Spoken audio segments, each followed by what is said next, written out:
Hello everyone, मेरा नाम ऋतिक कुमार हुआ। जैसा कि मैंने आपको कल बताया था कि अगर आप नीट क्वालिफाई करते हैं, अगर आपको गवर्नमेंट सीट नहीं मिलती है तो आपके पास क्या क्या ऑप्शंस हैं। जैसे एमबीबीएस के लिए आप अब्रॉड जा सकते हैं, बहुत सारी कंट्रीज़ हैं। तो सबसे मेरा प्रॉब्लम मैंने आपको बताया था कि यूनिवर्सिटी चूज़ करने में होती है। तो आपको सबसे बड़ी प्रॉब्लम आएगी कि किस यूनिवर्सिटी की क्या फ़ीस है, किसकी क्या सिस्टम्स हैं, किस जगह पे क्या लगता, कैसे जाना पड़ेगा, कौन से वीज़ा होंगे। तो उन चीज़ों के लिए डॉक्यूमेंटेशन प्रोवाइडेशन जो होती है वो हमारे जैसे कंसल्टेंसी होती है, वो आपको करके देते हैं। तो फ़िलहाल मैं आज आपको नॉर्थ कोकेन स्टेट अकेडमी के बारे में बता देता हूँ, जिसमें मैं खुद अभी स्टडी कर रहा हूँ। तो नॉर्थ कोकेन स्टेट अकेडमी की फ़ीस स्ट्रक्चर क्या है, हॉस्टल क्या है, गवर्नमेंट है या प्राइवेट आपको रेंट लेके रहना है, इन चीज़ों की इंक्वायरी या इन्फॉर्मेशन आप मेरे से ले सकते हो। ऐसे मैं आपको डिटेल में समझा देता हूँ। तो जैसे कि नॉर्थ कोकेन स्टेट अकेडमी का क्या सीन है कि आपको यहाँ पे 3 लाख रुपीज़ फ़ीस रूबल्स में होती है। जब आप इंडिया से यहाँ आते हो तो आप डॉलर लेके आओगे, यहाँ एक्सचेंज होते हैं, फिर आप आईएनआर मंगा के उसको एक्सचेंज यूज़ करोगे, आपको रूबल ही यूज़ होता है। यहाँ आईएनआर में पेमेंट नहीं होती है। यहाँ नहीं, किसी भी जगह रशिया में आपको पेमेंट जो होगा वो सिर्फ रूबल्स में होते हैं। तो इस जगह की जो फ़ीस है, जिस जगह पे मैं हूँ, 3 लाख रूबल्स, यानी इंडिया का आप आराम से मान लो 3,10,000 20,000 होते हैं। और विथ हॉस्टल 3,20,000 रूबल्स आपको लगेंगे इस साल से। लास्ट ईयर तक वो 3,12,000 था, इस साल से 20,000 हो जाएगा हॉस्टल का। फुल ईयर का आपको हॉस्टल जो है सिर्फ 20,000 में हो रहा है। तो बहुत चीप है और बहुत अच्छा भी है। मैं आपको एक दिन हॉस्टल का टूर भी करा दूंगा।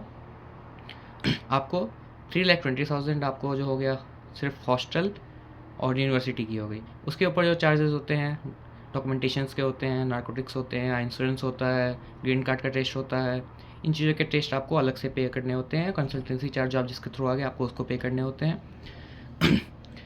और यहाँ पे सबसे अच्छी चीज़ आपको जो है, शहर छोटा है, हर चीज़ की अवेलेबिलिटी है। इंडियन खाना आप खुद से बना के भी खा सकते हो, मेस भी प्रोवाइड किया जाता है। और बट यहाँ पे सबसे मेन प्रॉब्लम आपको होती है कि इंडियन मसाले नहीं मिलते। तो अगर आप खुद सेल्फ कुकिंग करना चाहते हो तो आपको इंडिया से सब कुछ लेके खुद आना पड़ेगा।